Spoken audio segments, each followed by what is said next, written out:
با سلام. چه خوب که میهمان من هستید. مؤدب میرعلایی هستم و اینجا جای چند واژه خوشبخت است که تصمیم گرفتند کنار هم باشند.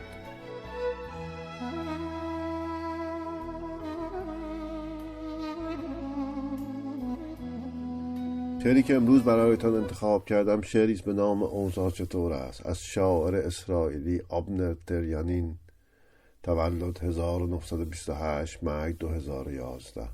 فارسی شعر هم از من است. اوضاع چطور است؟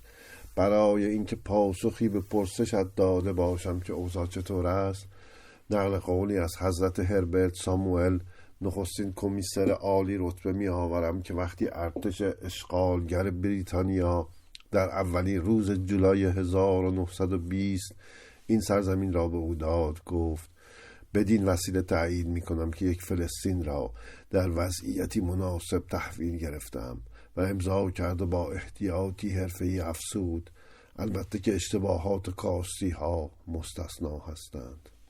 زمستان خوشایندی داشتیم، تابستان دلپذیر است، میوه های فصل زیبا و خوش رنگند. چگونه میتوانم به تو بگویم که شکوفه های زیتون با من چه میکنند؟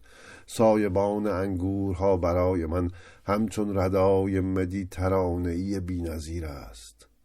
هرچند دوباره در جنگیم، اما حالمان خوب است. آنها 1000 کشته دادند و ما صدها، و از خانه هایشان حتی یکی را هم باقی نگذاشتیم.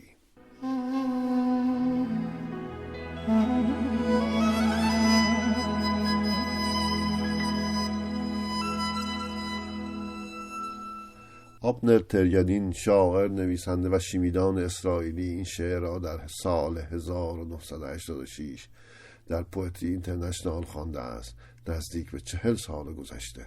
شعر می توانست همین دیروز هم سروده شود. این قدرت شعر است یا ناتوانی ما انسانها در تغییر اوضاع. انسانها در واقع از زمان سقراط تا امروز هیچ تغییری نکردند. ممکن است دفاعشان بیشتر شده باشد، به تلویزیون و موبایل و اینترنت دست یافته باشند، اما به عنوان انسان در جا زده اند. بعد از جنگ جهانی دوم دستن در کاران گفتند ما کاری میکنیم که دیگر هیچ جنگی رخ ندهد. اما بعد از جنگ جهانی دوم تا همین امروز دنیا دست کم 100 جنگ به خود دیده است. قول داده بودند هیچ جنگی اتفاق نیفتد. این شعر را انتخاب کردم چون میخواستم نشان بدهم که در خود اسرائیل هم همه موافق جنگ نبودند و نیستند. صداهای مخالفی هم هست. اما برسیم به هربرت ساموئل که در شعر از او نام برده می شود. سیاستمداری انگلیسی، متولد 1870، مرگ 1963. این شعر چند سالی بعد از مرگ او سروده شده است. او نخستین وزیر یهودی تبار در دولت انگلستان بود و اولین کمیسر عالی فلسطین. چرچیل به او لقب شاه ساموئل داده بود. به هر حال کار ساموئل سالهای سال لابیگری بود تا یک دولت مستقل یهودی را تأسیس کند. لابی به معنای راهروست، جایی که انسانها همدیگر را غیر رسمی ملاقات می کنند. لابی هتل هم پر است از ملاقات‌های غیر رسمی که در آن اتفاقهای زیادی می افتد. لابیگری گویا شغلی پر درآمد است و در عین حال هم بسیار منفور. وقتی مردم سالاری کم رنگ می شود و وقتی در نبود مردم سالاری توافقهای این چنینی آن چنانی به دست می آید، آن وقت در هتل ها آدم هایی پیدا می شوند با کت و شلوار و کروات که در دست هایشان سطل های ماست دارند تا به خیال خودشان همه چیز را لاپوشانی کنند. هرچی گشتم شعری از این شاعر به فارسی پیدا نکردم. از همین رو 2 شعر دیگر او را هم برایتان ترجمه می کنم. یک توضیح کوچک بدهم. هامادایا و عین گدی نام مکانهایی هستند، اولی گویا در سوریه و دومی در اسرائیل نزدیک دریای مرده. شعر اول: شهری را که در آن به دنیا آمدم به توپ بستند، کشتی که با آن مهاجرت کردم بعدها در جنگ غرق شد. انبار هامادایا، جایی که عشق را شناختم، آتش گرفت و سوخت. دکه عین گدی را دشمن منفجر کرد. پل اسماعیلیه، پلی که شبهای عاشقی بران میرفتم و میآمدم فرو ریخت. زندگیم گام به گام پشت سرم خراب میشود.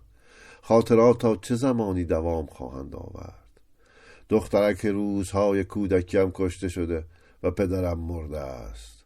پس مرا همچون معشوق یا فرزندی انتخاب نکن، نه همچون پلی برای عبور، نه همچون مقیمی، نه همچون شهروندی. شعر دوم. پژواک تپه ها در غروب به آرامی نفس میکشند. زمزمه هایشان با باد همراه میشود. موسیقی کهن‌تر از حافظه. سایه ها کشیده میشوند مانند انگشتانی که برای نوازش روز گذرا کشیده میشوند. هر سنگ داستانی در دل دارد، هر برگ رازی نهفته و ما سرگردان در این وسعت درنگ میکنیم تا گوش دهیم، تا پژواک زمان را در قلب‌های شکنندمان بشنویم. تپه ها اما صبورند و ما گذرا. آوازشان از ما پیشی میگیرد و برای ستاره هایی زمزمه میکنند که هرگز نخواهیم دید.